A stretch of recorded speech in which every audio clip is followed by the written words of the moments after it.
Okay, I think we'll go ahead and get started here this morning. Again, my name is Dan Brown. I'm one of the hurricane specialists at the National Hurricane Center, broadcasting to you from my home here in South Florida. And we have a distinguished panel of meteorologists that I'll introduce here in just a minute that help answer your questions this morning. I'll remind you that we won't be unmuting anybody and we can't see you this morning, but we know you're there and we do want to take your questions. So there is a question box in the a panel that you should see on your screen. You can open that question box and type in questions, and we'll answer a few of those as we go through the webinar this morning, but we'll save a lot of those for the end. We should have about 20 to 25 minutes at the end of the webinar to really answer those questions that you have. And we are a little bit smaller group today, which is nice because I think we'll be able to get to a lot more of your questions because there won't be quite as many being asked as we've had in some of the previous webinars. So again, we're excited that you're here. And with that, we'll go ahead and do introductions of our panelists, and then we'll get right into the presentation. So along with most of the folks that live somewhere along the East Coast of the United States, we're definitely no strangers to hurricanes, as we've seen many hurricanes impact portions of the United States, and even some storms affect your area up in the far northeast United States. Usually those don't come until later in the hurricane season, but these are some of the storms that we've seen. You go back to Hurricane Gloria back in the 1980s, Hurricane Sandy more recent, and Hurricane Bob was one of those in 1991 that a lot of folks remember up in that area that again brought strong winds, storm surge, and a lot of rainfall. So we'll be talking about those hazards this morning as we move into our presentation, and then talk about how we forecast hurricanes. So with that, let me go ahead and introduce our panel of meteorologists that we have here with me today. So you'll see Robbie Berg. He's going to take the second half of our presentation this morning. He's a hurricane specialist at the National Hurricane Center as well. We have Rich Henning. Rich is a meteorologist that flies aboard the NOAA Hurricane Hunter aircraft. So he'll tell you about what they do, and then he'll be around for those questions and answers at the end. So thanks for joining us this morning, Rich. We also have John Cangialosi. John's going to take us through the first part of our presentation this morning. John's also a hurricane specialist at the National Hurricane Center. We have Donny Dumont. Donny is from our Gray, Maine office of the National Weather Service. So very happy to have a couple representatives from our local National Weather Service offices because it's a big team effort. It takes folks like Rich to fly the aircraft to get the data for the forecasters like myself at the National Hurricane Center, and then it's those local office folks that help provide what the hurricane is going to do to you and your area, and they'll talk about how they do that.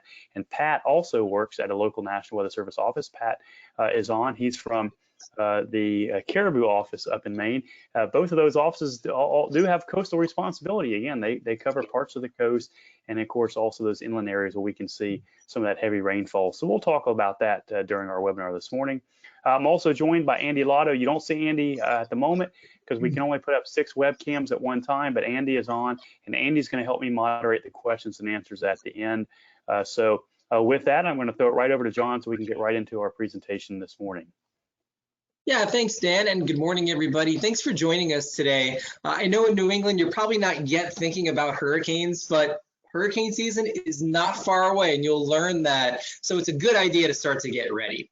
Now, before we talk about hurricanes themselves, let's sort of remind you what a meteorologist is.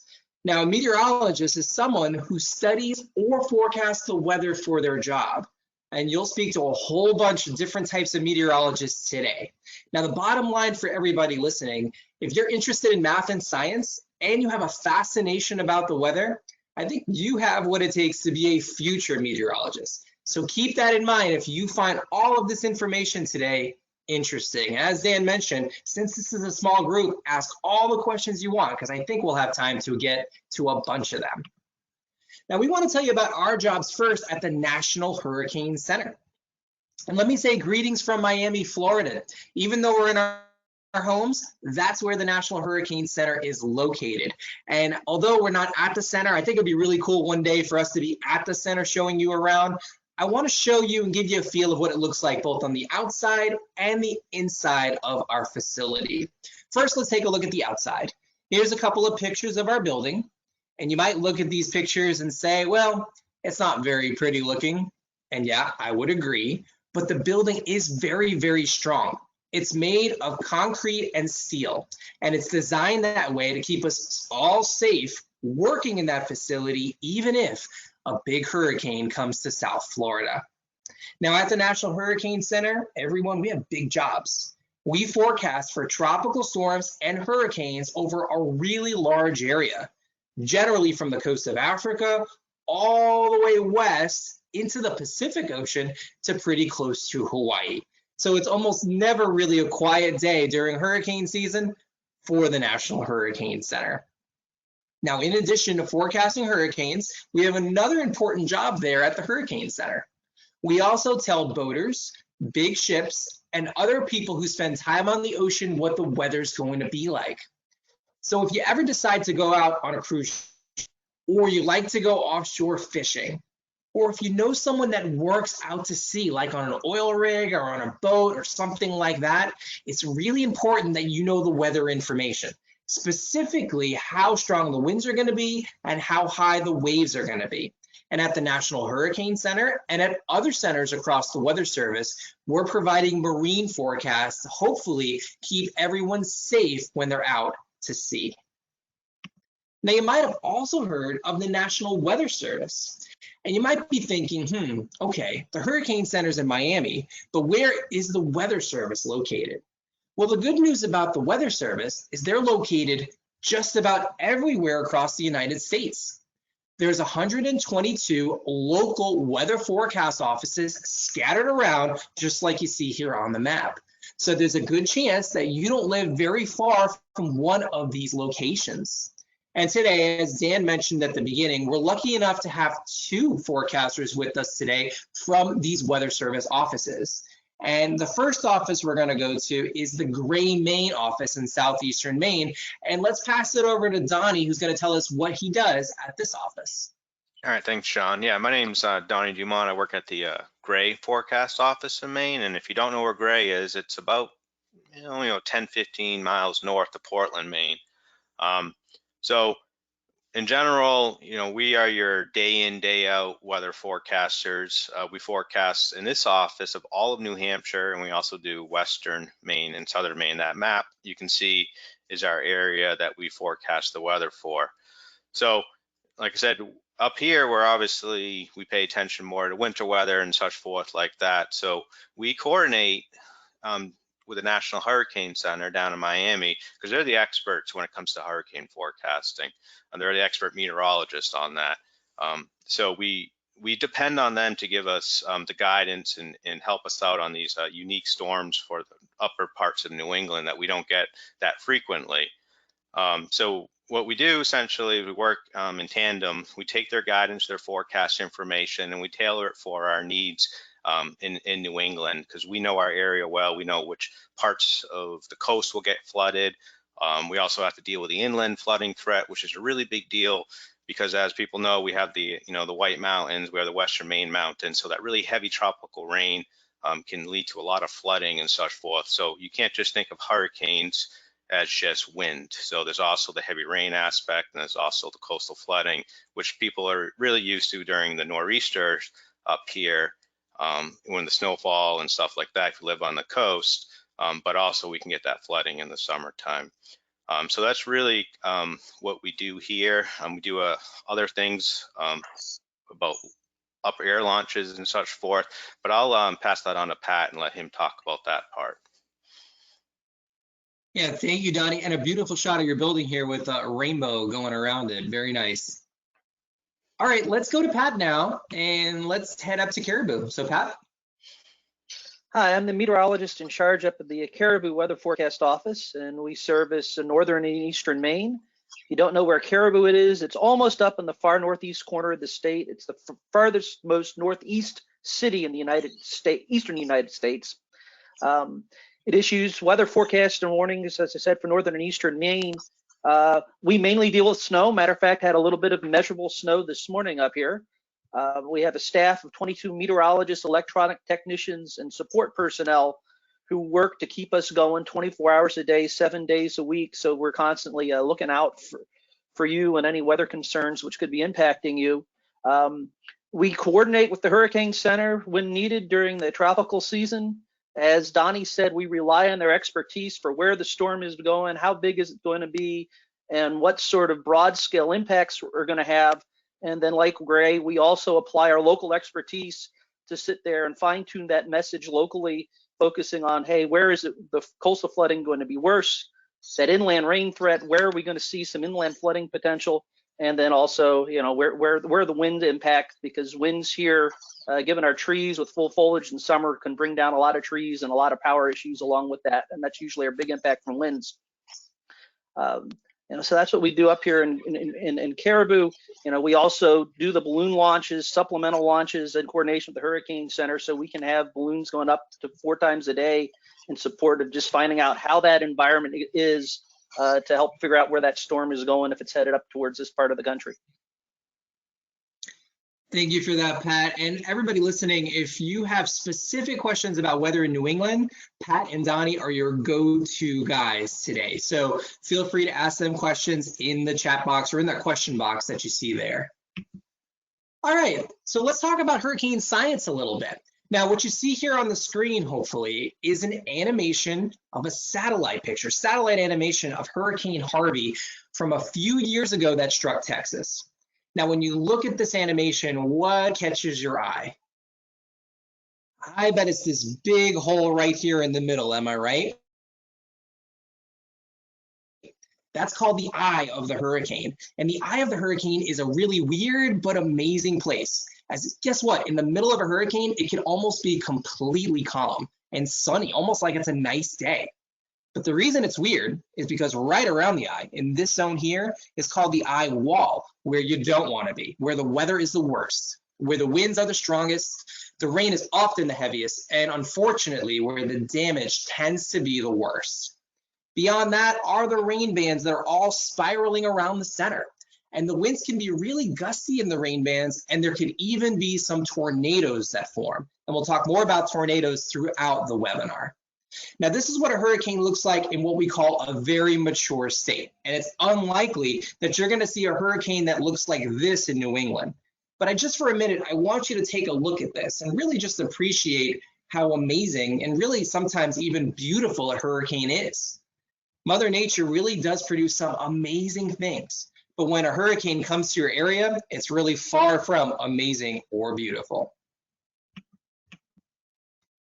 All right, now we give hurricanes names. We sort of mentioned that a little bit earlier, but we also assign them categories or groups to help communicate about how strong they are.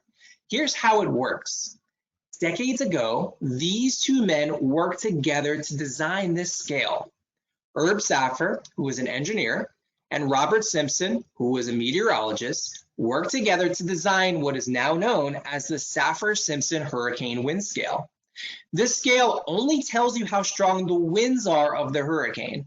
I'll repeat that. It doesn't tell you anything about the other impacts that you're going to learn about today that is really important for New England, like rain and storm surge and tornadoes. This only tells us about the winds, where Category 1 hurricanes have wind speeds in this range, between 74 and 95 miles an hour.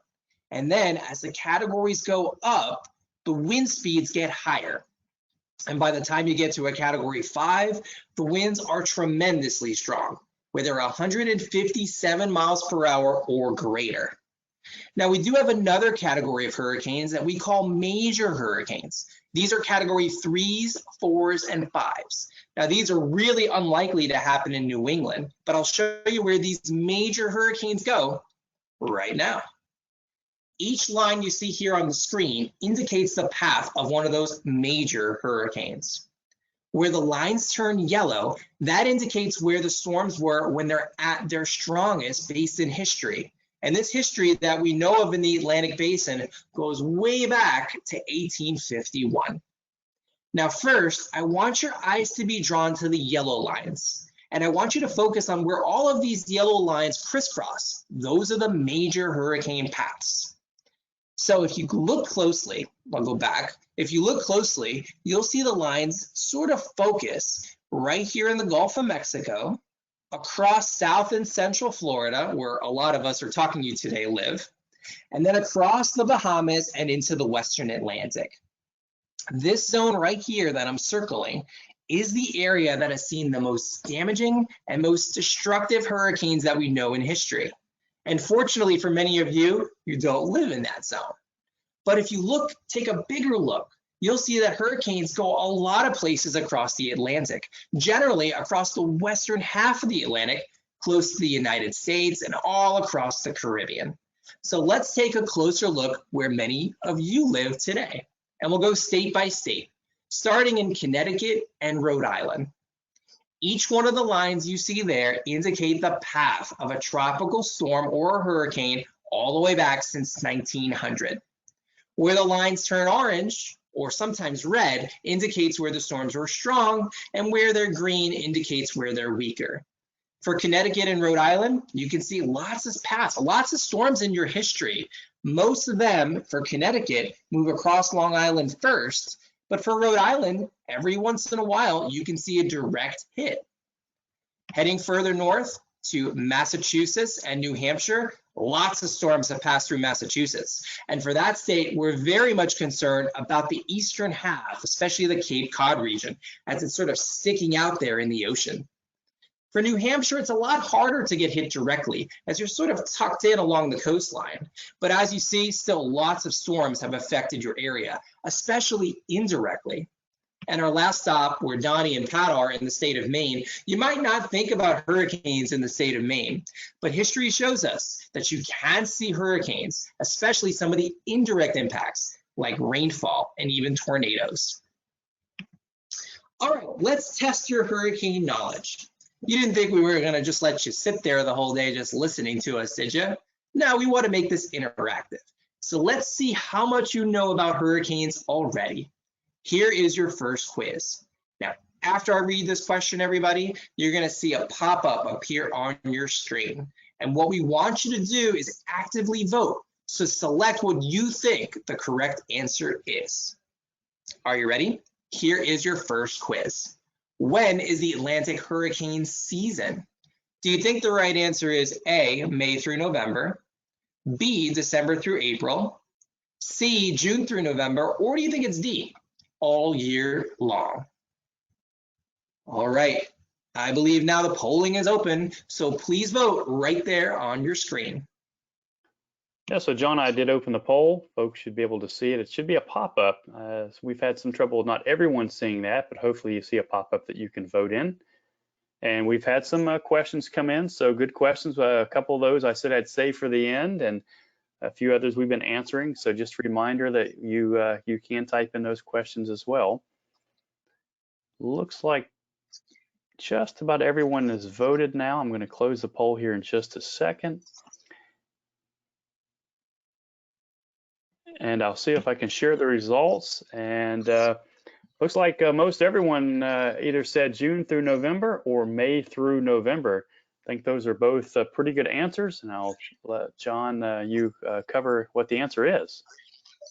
All right, thank you, Dan. Yeah, those are great answers. Excellent. The correct answer, the one we're really looking for, is C, June through November. But for everyone else that said May through November, you know, that's pretty much right. In fact, we're watching a system already that might form later over the weekend or next week. So sometimes we get storms in May. Actually, that's a pretty common occurrence. So I'll consider both A and C really the right answers. So way to go, everybody. All right, so let's now show you what it can look like when the season gets really busy. Now, this picture you see here is a satellite picture from September 2018. This is just a snapshot in time, and I want to show you how busy it can get all across the Atlantic basin. Take a look at this storm here. This was Hurricane Florence back in 2018. That was a Category 4 hurricane at the time that went on to strike South and North Carolina. Behind that, this is Tropical Storm Isaac that moved across the Caribbean. Behind that one is Hurricane Helene that recurved out here in the Eastern Atlantic and went on to affect portions of Europe. Even behind that one was another tropical storm that became Joyce. And then we were watching another system here in the Gulf of Mexico that did not quite become a tropical system, but still went on to affect Texas and Louisiana and brought a lot of rain. And when I see pictures like this, even though we're not totally thinking about hurricanes yet, I say, uh-oh. Hurricane season is coming, and we're going to have a lot of systems to watch that could affect our areas. Now, as we mentioned earlier, hurricane season is half the year, June 1st to November 30th. But you might be asking, okay, well, when do we typically see the most amount of hurricanes? We'll take a look at this campfire looking graphic with me and we'll get our answer together. Whether you look at the hurricanes by themselves, which is shown here in yellow, or hurricanes and tropical storms together, which is shown here in red, you get the same answer, that the peak in the season, or when we typically see the most hurricanes, occurs right here in the middle of September. And the bottom line, everybody, is there's 3 months of the year that I want everyone listening to be the most ready. And those 3 months are August, September, and October. Because history shows us that that is typically when we see the most storms. So even though I want you to get ready for the start of the season, I want you to be the most ready for those 3 months in the late summer and the fall months. You ready for your next quiz? Hopefully you do as well as you did last time. Now this quiz, everybody, is not a poll. So we're not going to ask you to vote and you won't see a pop-up. All I want you to do is think about the question and then just scream out the answers in your homes. Or if your parents are telling you to be quiet, maybe just whisper. You ready for the quiz? Here we go. What are the primary hurricane hazards or bad weather conditions? Do you think the right answer is A, high winds, B, storm surge, C, heavy rainfall, D, dangerous surf and big waves along the beaches, or do you think it's E, all of those? All right, I'm going to give you just a couple of seconds. The correct answer is, I'll reveal it here, E, all of the above. Way to go if that's what you were thinking. But you know what? Even if you picked a different answer, it wasn't wrong. That's the good news. All of these are really important hurricane hazards. And you might be wondering, how can I remember all of these hazards when it comes to hurricanes? Well, we get it. It's a lot to remember. So we came up with a word to help you remember them. The word is called SWIFT, where each letter in this word stands for a different hazard from a hurricane. The S in the word SWIFT stands for storm surge. Now, as you'll learn from Robbie coming up next, storm surge can be a really big deal, especially for you guys along the coast in New England. So I want you to pay extra special attention to that. But for now, just know that storm surge is the water that comes off of the oceans or the bays or sounds and rush into neighborhoods where we all lived, and it's pushed by the hurricane's strong winds. The W in the word SWIFT stands for, of course, wind. Yeah, it's really windy in hurricanes. We know that. The I and the F stands for inland flooding, which could be a big deal across portions of New England, especially when storms tend to move slower or if you live near the mountains. And the T stands for tornadoes. Yeah, hurricanes can produce lots of tornadoes in their rain bands, and that can cause a lot of local wind damage in certain cases. And another big hazard that is not in the word SWIFT that we want you to remember are the waves and rip currents. These can be a really big deal, even if a hurricane doesn't directly affect your area. And Robbie will tell you more about that coming up as well. All right, let's do another quiz. Are you ready? This one's a little tougher. And after I read the question, you will see a pop-up appear just like before. So get ready to vote this time. Here is your quiz. Which hurricane hazard that we just learned about has caused the most deaths, unfortunately, in the United States? Do you think the right answer is A, wind, B, storm surge, C, flooding from the heavy rains, or D, tornadoes? All right, everybody, I see the polls are now open, so go ahead and vote. And from here, I'll be passing the ball to Robbie. Thanks, John. Great job on the first half of our presentation. Seeing a lot of answers coming in now, and seeing a lot of great questions as well, which we'll get to some of those at the end. And again, we've been answering some of those along the way. Looks like it's a pretty close vote, like we've seen many times before on our webinars here. Let me go ahead and close the poll. and then quickly share those results and then turn things over to Robbie.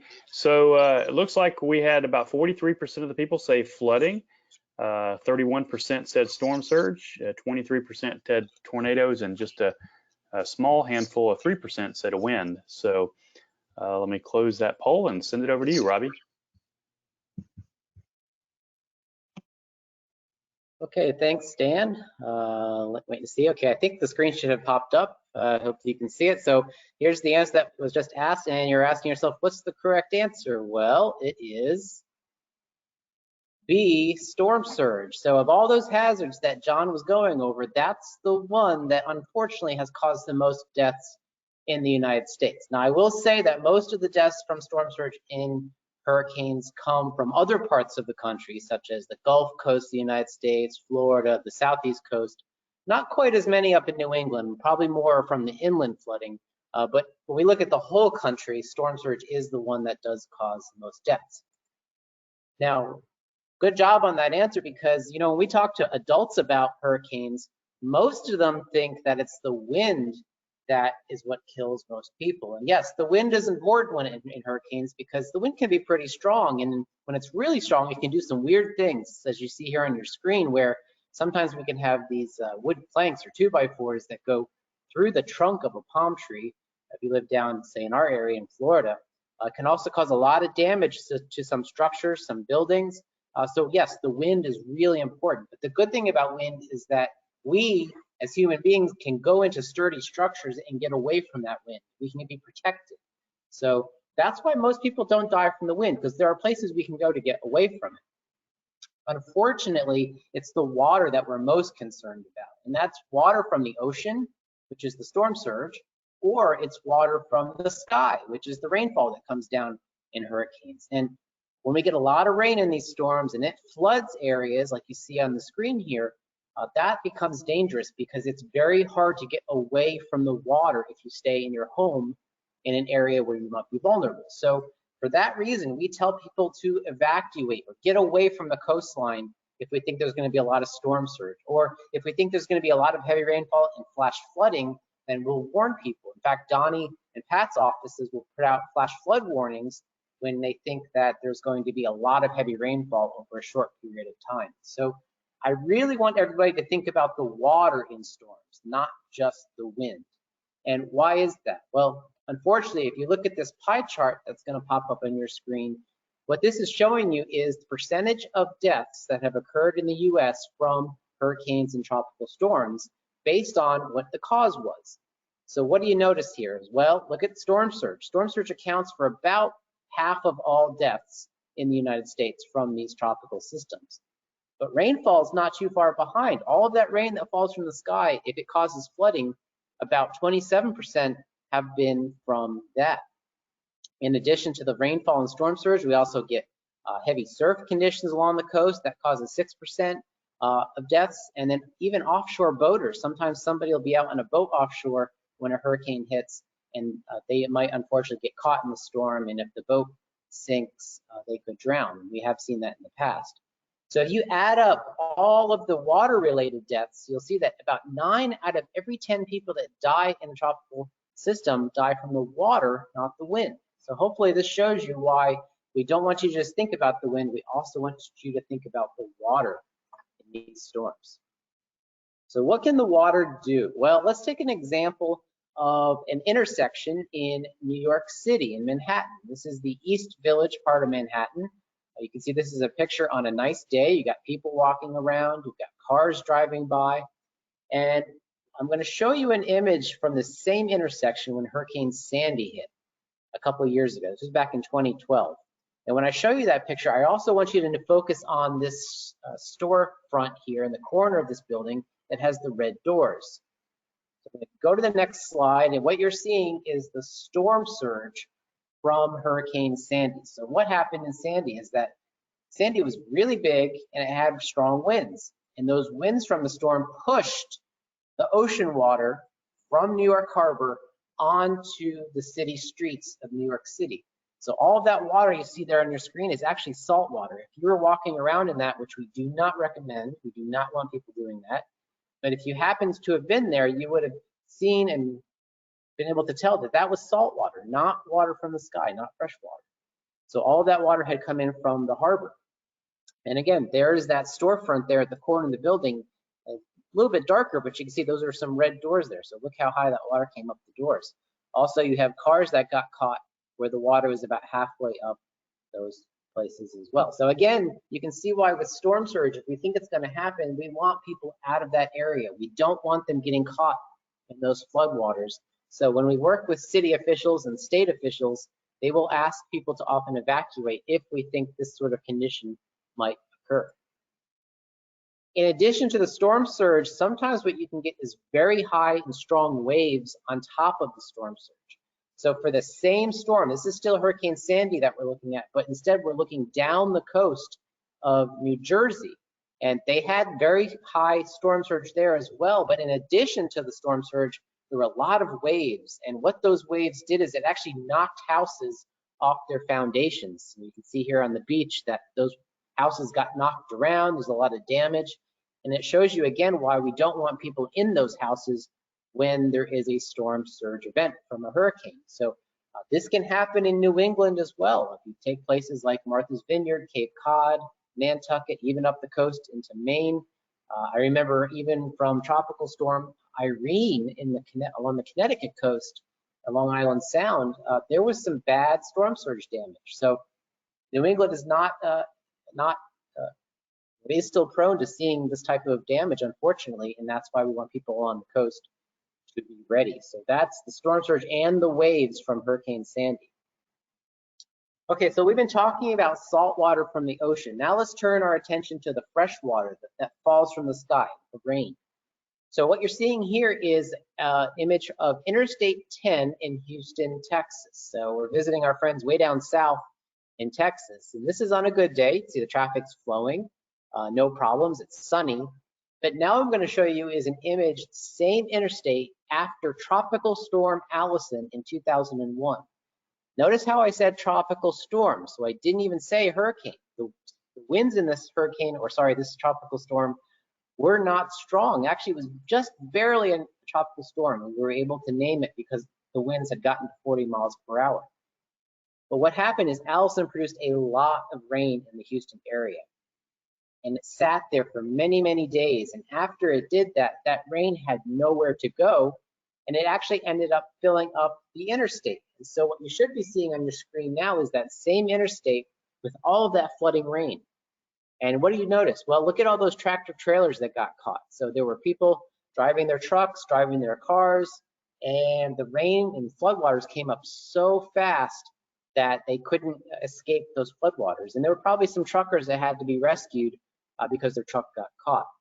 So you can see that the freshwater flooding can be just as important and can cause a lot of damage, and unfortunately people can die in those floodwaters if they get caught and drown. So it doesn't take a hurricane. You don't need really strong winds to get conditions like this. This was just a tropical storm, not very strong at all. Now, another hazard that we often have to worry about are tornadoes and waterspouts. And they're pretty much the same thing, except tornadoes occur over land and waterspouts occur over the water. And if a waterspout is over water and moves onto land, it just becomes a tornado. And we often have to worry about these phenomenon, the tornadoes and waterspouts, out ahead of a hurricane. So in those outer spiral bands that come to your area before the actual center of the storm, sometimes the conditions can be just right to cause these tornadoes and waterspouts to occur. So we watch for these. In fact, again, Donny and Pat's offices up in Maine are watching for these types of conditions. They will often have to issue tornado warnings out ahead of a hurricane or tropical storm if they think that one of these is occurring. So another hazard we have to watch for. Lastly, we want to talk about the waves and rip currents at the beach or along the coast.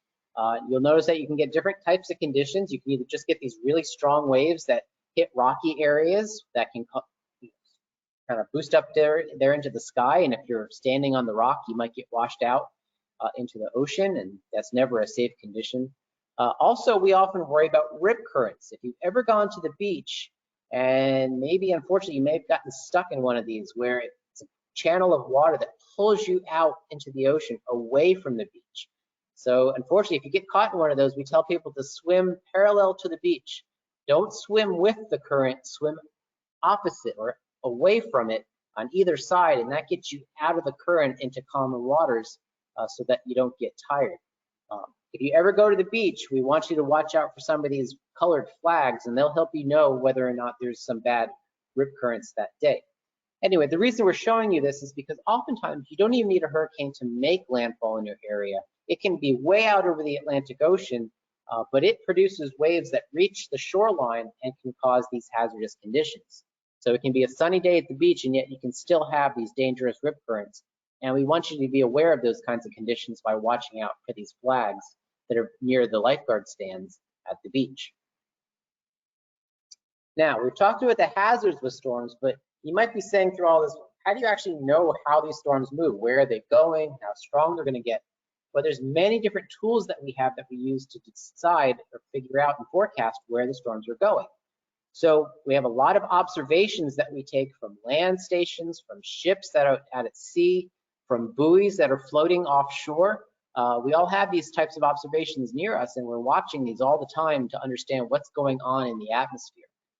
We also launch weather balloons. Donny and Pat's offices do that, and you can ask them lots of questions about that. But we launch those balloons in order to understand what's going on in the atmosphere. We also fly planes into storms, and we're going to talk to Rich here in a second about that particular tool. We have satellites that are way up above the Earth's surface, and they're taking pictures down at the Earth's surface so we can see what the clouds look like. And based on the structure of those clouds, we can often tell not only where the storm is going, but the structure and organization will help us understand how strong the storm might be. We have Doppler weather radar along the coastline that we can use to understand the structure of the storm as it comes close to making landfall. And then lastly, what's really important is we have computer models that simulate what's going on in the atmosphere. And those computer models help us to make our forecasts for where the storms are going, how strong they're going to get, how big they're going to get, and then also the different hazards, the rainfall, the storm surge, the wind, for example, what kinds of areas are going to get those hazards. So lots of different tools that we use to forecast hurricanes and predict where they're going and how strong they're going to get. Now, I mentioned in those tools, one of the things we do is we do fly airplanes into hurricanes. So what I'm going to do now is going to pass it over to Rich, who's going to talk about what he does with the NOAA Aircraft Operations Center in actually flying into these storms. So Rich, take it away. Well, thank you, Robbie. I want to welcome everybody. Good morning. Again, my name is Richard Henning, and I'm a meteorologist, but I'm actually sort of a special type of meteorologist in that I'm also what we call a flight director, where I am in charge of collecting all the science data on an aircraft that flies into hurricanes. In fact, there's a picture of me down in the center bottom of your screen showing me doing my job on board the P-3 aircraft. We've got three different types of aircraft that fly the hurricane mission. We have the Air Force C-130 aircraft that fly out of Biloxi, Mississippi. I was actually lucky enough to fly with them for 14 years. And then I came to fly for NOAA, and I've been flying for NOAA for the past 11 years. I'm flying currently on board that propeller plane that you see in the center that's painted blue and white, our P-3 Orion aircraft. That is what we use to penetrate right through the heart of the storm. A lot of people wonder, how do we do this? Do we fly across the top and then down into the eye? But the answer is no. We actually fly right through the worst of the storm, through that eye wall, in order to get into the center. And as a couple of folks have already talked about, when you get into the center of a major hurricane, we're talking about the most intense Category 3, Category 4, 5 hurricanes, then you actually get a very beautiful eye. The stronger the storm, the better the eye clears out. And so you actually see those clear skies above you sometimes in your Category 4, Category 5 intensity hurricanes. And then finally, another aircraft we use for the hurricane mission is the jet that you see on the upper left. That's our Gulfstream 4 aircraft. I also fly on board that. And that airplane flies across the top of the hurricane, way up at about 40 to 45,000 feet. And even more importantly, it flies in the environment around the hurricane, gathering data, dropping weather instruments that will measure the temperature, the pressure, the humidity, and then really importantly, the wind direction and the wind speed all around the hurricane. We'll drop sometimes as many as 35 of these instruments around the hurricane, and that data all gets sent to the National Hurricane Center in Miami, and it gets fed into computer models that help forecast the track of where the storm is going. So if you want to go to the next slide, we have another one about airplanes, or is that it? No, that was it. Okay. Well, again, I am here to answer any questions that you may have as we wrap things up at the end. But it's in case any of you are wondering, it's one of those things where I'm never scared flying into a storm, but I'm always very busy. There's a lot of data that has to be collected when you fly into a hurricane, and you have to get it right because a lot of people are relying on that data. And again, one of the most important things we do is we provide data that gets fed into computer models that make it easier for the folks at the National Hurricane Center and at your local National Weather Service offices to predict where that storm is going to go. And I'll take any questions that you have at the end. Yeah, thanks so much, Rich. Great description, and I know we're going to get a lot of good questions about the planes. It seems like the kids are always interested in understanding what you do with your job while flying through these storms. So we'll get more questions here in a second. So I think to wrap up, we're just going to quickly go over that, you know, once we make the forecast, we then have to tell people about the forecast, because it doesn't do anybody any good if we make the forecast in our office but don't tell anybody. So what we do is, you can see here, this is the National Hurricane Center inside during one big hurricane event. And what you'll notice is there's cameras everywhere. So we often have the news media, they come into the building, they do interviews with the staff, both on TV and with radio and newspapers. And then we also have different social media channels that we use to talk to people, whether it be Twitter, or sometimes we do Facebook Live videos to show people what's going on. So beyond just making the forecast, we're then having to tell people what to expect and how to prepare for those storms. And in fact, talking about preparing, now is the time to get ready. So we actually had Hurricane Preparedness Week last week, but that doesn't mean things stop there. Everybody should be getting ready for the season. We already talked about it begins June 1st. So we have plenty of time to start getting ready, make the supplies list that we need so that we can get those supplies over a period of time. To understand whether or not we live in an evacuation zone, so that if a storm comes and people near us tell us that we need to get ready to leave, it's good to know beforehand whether or not we're in one of those zones. So now is the time to start to get ready for hurricane season. It's not really a good thing to wait once a storm comes, because then you might be too stressed and might be harder to make some of those decisions. So again, now's the time. So that's all for our materials. You can see we have some websites on the screen here for you to go to look at. There's also the recorded webinars on YouTube, on our YouTube channel. You can go back and watch this webinar as well as some other ones in the past, but we'll recap that here at the end. So I think for now I'm going to pass it over to Dan and Andy, who are going to start fielding some of your questions. Thanks, Robbie. So I'm going to start off with a question for Pat. We have folks very curious about the hurricane frequency about Maine. And so JD asked, what was the last hurricane to hit Maine? And someone else asked, what was the strongest storm to hit Maine?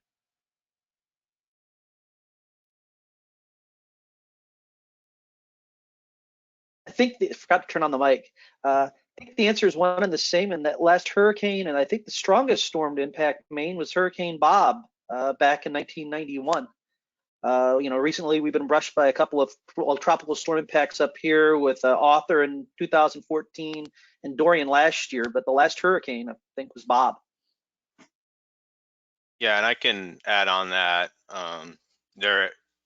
Bob was definitely the last one. I think the strongest, you know, it's kind of, it goes back way back, but I believe it might have been Edna back in '54, might have been the actual strongest wind gusts in Maine. So they're not, but that was a direct strike to actually made landfall in Maine. Actually hit twice, I believe, if I'm correct. There might be some more historical NHC people I can say, but I think it did hit the Cape and actually made landfall twice on that one too. And I think that was, isn't Carol also the same year? That was that weird, I think it was only 2 weeks apart between two landfall hurricanes that actually impacted Maine really bad. So, but those, I think those between Edna and Carol, that was the most wind damage that the state had. But like I said, it's out of the living memory of most people, and Bob is the most. But even that was a long time ago, and everyone in fourth, fifth, and sixth grade right now, you don't remember Bob either, because I remember Bob, and guess what? That was about your age. Thanks, Donny and Pat. Yeah, it is strange sometimes how hurricanes can come in clusters. And Florida went. We had 2004 and 5 with a lot of storms, and then went more than a decade without another. While folks up in the Northeast had to deal with Irene and Sandy and several storms. So they can do the cluster thing sometimes. I have a question here, and I see some coming in for Rich too. We'll get to some of those in a minute to you, Rich, but a couple that were asked really early in the webinars, wanted to make sure we get to, and I'll combine two questions. I think I'll send them both over to, I think I'll send them both to you, Robbie, since I saw you first here on the screen. So Ryan was asking, how do hurricanes form? And then Oliver asked, how can you tell if a tropical wave has a chance of forming? So kind of both about how systems form and how do we predict when something might form? Yeah, so a great question, Ryan and Oliver. So, as I said earlier, we're always watching the tropical areas for weather systems that might end up becoming tropical storms or hurricanes. That includes tropical waves. A tropical wave, even though we're saying wave, you might think ocean wave, but a tropical wave is actually a weather disturbance, clouds, rain, thunderstorms, that moves off the coast of Africa during the hurricane season. And if the conditions are just right, that weather system can start to organize and spin. And if it spins faster and faster, it becomes a tropical storm or hurricane. So what actually helps those systems spin? Well, there's several ingredients you need. It's almost like baking a cake or baking a batch of cookies. There's certain things that you need in order for that weather system to develop. One thing is that we look for warm water. We usually need the waters to be about 80 degrees Fahrenheit. So that's pretty warm. And if the waters aren't that warm, then it's very hard for the thunderstorms to develop. And without thunderstorms, you don't get a hurricane. So we really need warm waters. A second ingredient you need is what we call low wind shear. That's kind of a technical scientific term, but essentially what it means is when we look at the different levels of the atmosphere, hurricanes like the wind to blow in the same direction and the same speed at all levels. So whether you're at the ground or whether you're up 10,000, 20,000, and so forth feet up in the atmosphere, hurricanes like winds all in the same direction. Well, if the winds start doing this, where it's one direction here and another direction here, that's called wind shear. Hurricanes don't like that. So if we see conditions like that, it usually means the storm's not going to form, or the hurricane may end up getting disrupted and weakened. So we look at those sorts of conditions. There's a few other things. We look for moisture in the atmosphere. You need that. We need the pre-existing weather disturbance. So there's many different things that we're looking at, and we're trying to combine them to see whether or not conditions are just right for a hurricane to form. And that includes watching those tropical waves that move off the coast of Africa. So excellent question.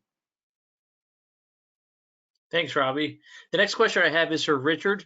Amy asked, what is the strongest hurricane you've ever flown into? And Jake asked, is there a lot of turbulence on the plane when you're flying?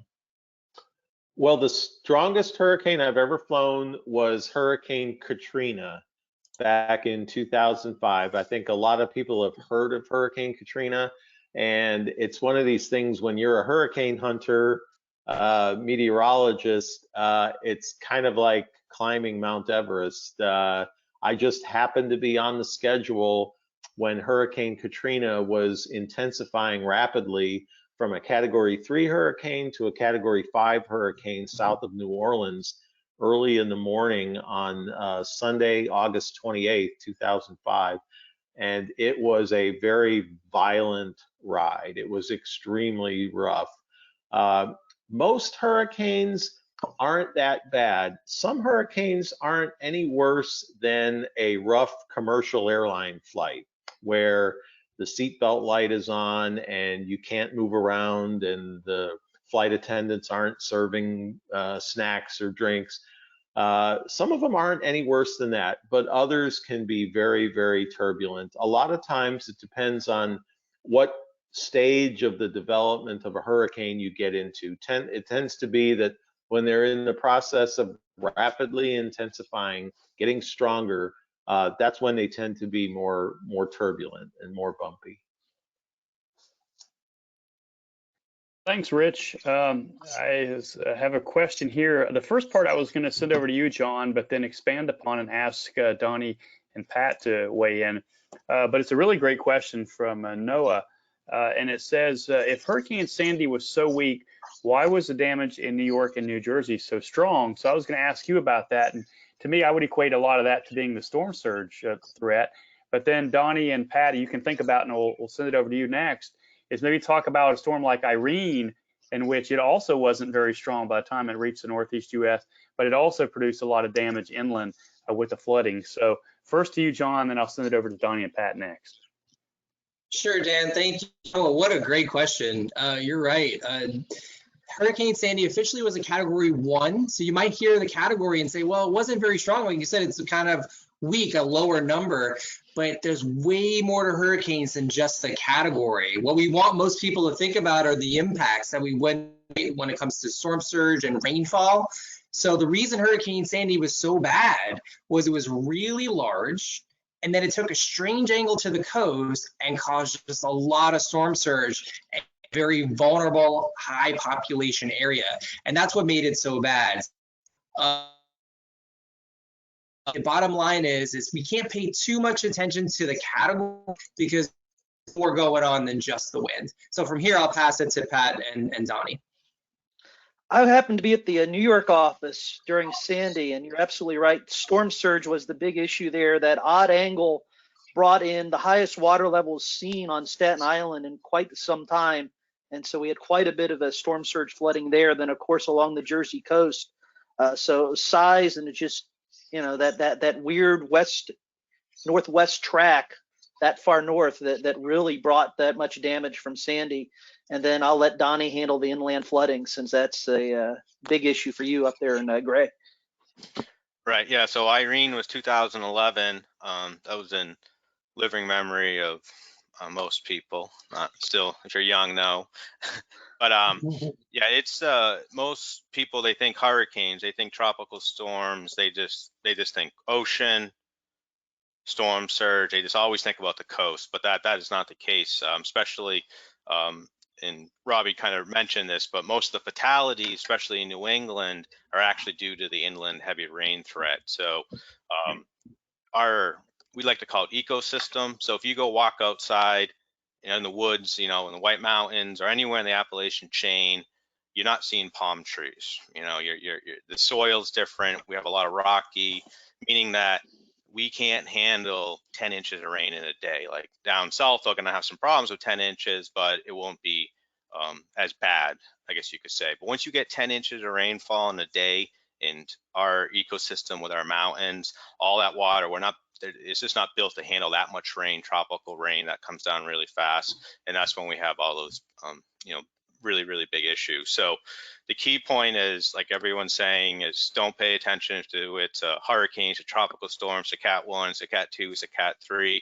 What matters is where you live and what the impact is from that. So you just need to really listen to the messaging of what the threat is for that storm. Yeah, and Donny, I was going to mention with Irene is the worst damage from that storm, even though it was a tropical storm, was in Vermont. So it wasn't even near a coastal area. And I remember seeing all the pictures of the damaged structures, some of those historic covered bridges that got washed away by some of the floodwaters. So if you ask people in that state, they never probably would have expected a tropical system to cause that kind of damage. So we really want people inland to be concerned about these storms as well. Right, and you mentioned the historical covered bridges. that storm took out bridges that have been around for 150 to 200 years old. So that means the water has never been that high in that much time. So just to say that that's never happened before doesn't mean you're safe. You never know when you might get one of those extreme events. So you have to you can't depend on even what your parents said. Well, that never happened before. Even their grandparents said that never happened before. Well, it could still happen. Thanks, Donnie. The next question I have for John, and you can refer to the names list you have in front of you. How and why are storms named? Sure, Andy, thank you. We do get a lot of questions about the hurricanes' names. First, I'll tell you why they're named. They're named really just to help us communicate about them. I don't know if you remember that satellite picture I showed earlier where there were 5 different systems we were looking at. Well, it helps a lot if we can say this one's Florence, that one's Andy, or whatever the case may be, so we can refer to it so that people along the coast or inland know that they need to worry about one specific name and track one specific one. Now, on the slide here in front of you, you do see a list of names going from 2020 all the way to 2025. Here's how the names work. You'll notice, of course, it's alphabetical. You'll also notice it goes from boy, girl, or girl, boy, and then rotates.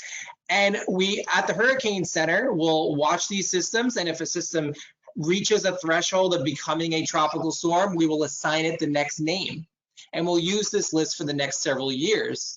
You might notice that the names repeat every 6 years, unless a storm is so bad, causes so much damage, or unfortunately a lot of deaths, then that name will get retired. And then the names will be replaced through the World Meteorological Organization. It's a whole effort across the Atlantic area and more that then replace that name with a new one. So most of the storms don't get retired, but you can think like storms like Dorian, or we talked about Sandy, or other storms, or Katrina, Rich mentioned, those names won't be used again. Thanks, John. I actually had a couple questions that were sent in to me from a good friend of mine. Chris is on, and his son Levi, and they asked some really great questions. One of them is about the names that you just talked about. And you may notice, some folks may notice that the name Dorian has not officially been retired yet. And Levi did ask, why haven't any Atlantic hurricane names from the 2019 season been retired yet? And which ones do you expect to be retired? I'll answer that real quick and say that unfortunately, we weren't able to have an in-person meeting with all international counterparts this year, part of that World Meteorological Organization that's responsible for the names. And so it's kind of hard to host that meeting in a remote setting like this because there's different languages spoken at that meeting. So it was decided that we wouldn't retire any names from 2019, that we'll save those retirements for the next time we can all meet in person, hopefully next year. And so that 2025 name list won't be updated here for another year or so. But again, do expect a Dorian to be retired. There's a possibility of a couple other names that could be retired, like Lorenzo, but we'll have to wait and see if those countries ask for that once again we meet in person. So that's a great question. He also asked a question about what do the forecasters do when it's not hurricane season? I'll just add that it's a lot of things like this. We do a lot of webinars and a lot of outreach and education. And his last question, I'm going to send back to you, John, was he was asking if all of us have ever flown into hurricanes, and we know Rich has. And I think the only other person, several of us have been on the Hurricane Hunter aircraft, but I think you're the only other one that actually has flown into the aircraft. And how did you experience your flight into a hurricane? Sure. Well, first I'll say hi, Dad. Hi, Levi's dad, Chris. So yeah, Rich, I'll just kind of say this quickly. So Rich is the professional, and Rich is a pro. He does this as part of his job. I was just an observer on one flight in 2005 during Hurricane Rhode, which was a strong one. I was actually really afraid, but I was just so fascinated with hurricanes. Actually, to be perfectly honest, I kind of wimped out the first time. I had a chance to fly at night, and I was just too scared, so I turned it down. But then when the next opportunity came, I thought, I got to do it. And I got a chance to fly, and it was through a Category 5 hurricane. But I got very, very ill on board. I'm not a big roller coaster guy, and although Rich said it's not turbulent, some of them are not turbulent. This felt very turbulent to me. And I think Rich mentioned the flights are pretty long. So it feels like a long time to be on a turbulent aircraft. And my stomach didn't do so well. It was about the sickest I think I've been maybe in my entire life, actually. But it was very well worth it, and I enjoyed it. And for those sort of adventurous type out there, I'll highly recommend it. Thanks, John. The next question is going to be kind of a group question. We all work at different locations. A lot of different offices are represented here. The question was asked, what kind of meteorologist jobs are there out there? Maybe some of us can elaborate on that, but also and how our support staff operates. There's more than just meteorologists in our buildings. Maybe start off with Richard and then pass it around after that. Yes, we fly with an entire team of specialists. We have engineers who fly with us that operate our radar system. We have technicians who actually drop the weather instruments and monitor them on the way down. We have what we call avionics technicians who fly with us that are responsible for making sure all the electronic systems on board the airplane are working.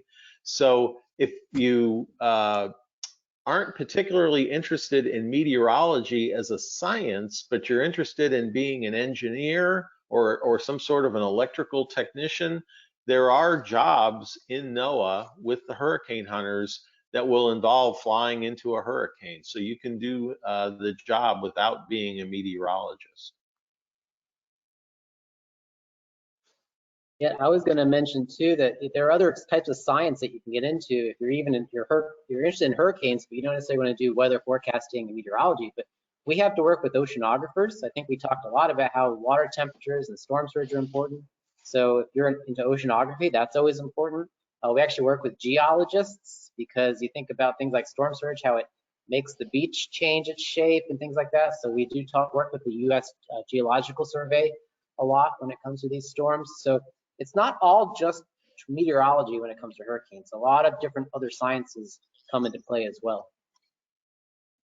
At the weather forecast office, in addition to meteorologists, we have an electronic technician staff which help maintain all our equipment, keep our radars up and running, keep our surface observation systems working. We have information technology specialists to keep our IT systems working, make sure our web systems are working and our data is flowing through all our various systems. We have an administrative support assistant without whom the office would cease to function. We wouldn't get paid, the lights would go off, and it would just be really hard to do our jobs without that person. Some offices have a hydrologist, and a hydrologist takes care of the water side of the house. Once that rain falls, how high are the river levels going to get? And as we delve more into the realm of coastal flooding and storm surge, they're looking at the interaction between that rainfall and the ocean water and seeing how bad is that flooding going to be due to the combined influence of both.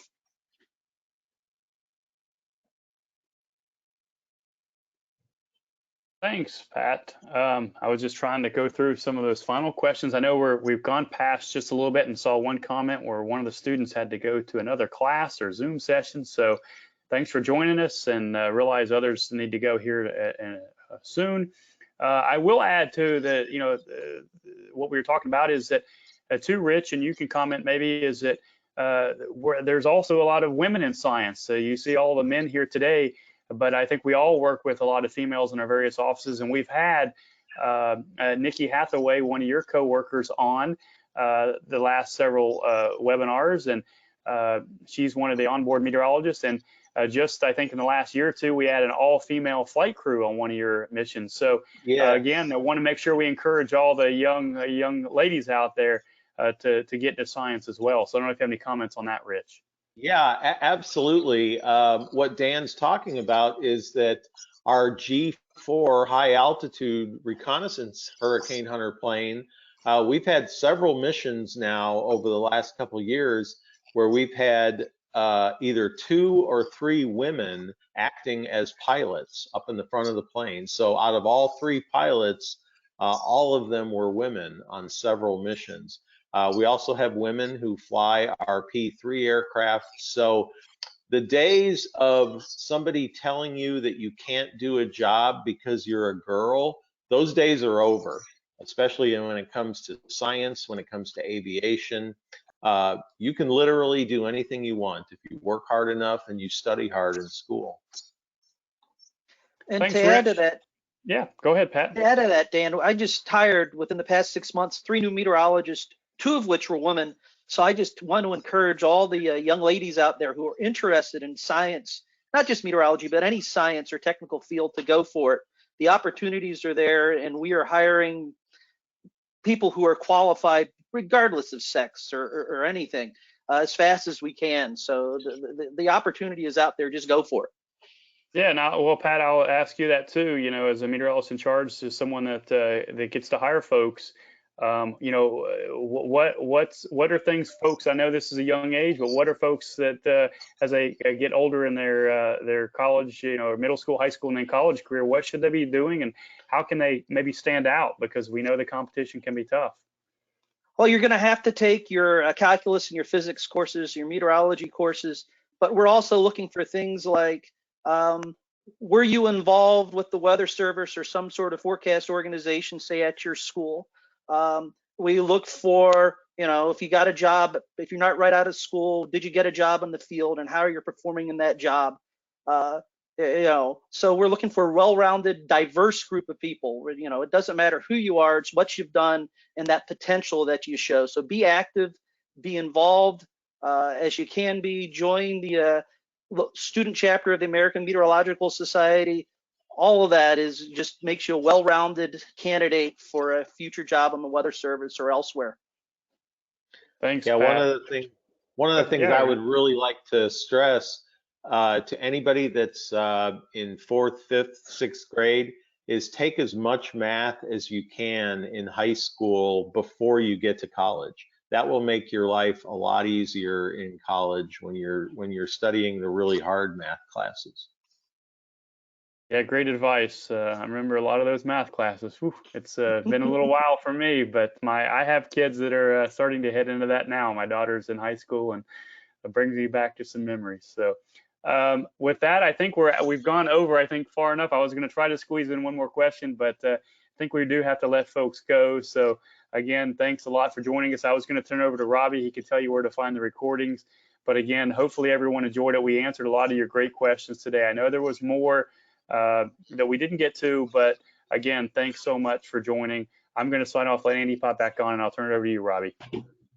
Hey, yeah, thanks again, Dan. Again, I mentioned earlier, but I see on your screen here that the last link there on the bottom is for the National Hurricane Center YouTube channel, www.youtube.com/NWSNHC. If you go there, we'll try and have this webinar up on that site later today or tomorrow, and there's a whole bunch of other webinars that we've conducted which you can access as well. So please come take a look. We got a lot of good resources on there. With that, I guess, Andy, if you're going to close things off for us. Sure. I'd like to thank everybody here for joining us today. It was great to be able to answer all the questions we were able to answer for you folks. Thank you for this panel, for being here, and everybody answering all the questions for everybody. And stay safe out there, and be prepared for this oncoming hurricane season. Bye, everybody. Bye, everybody.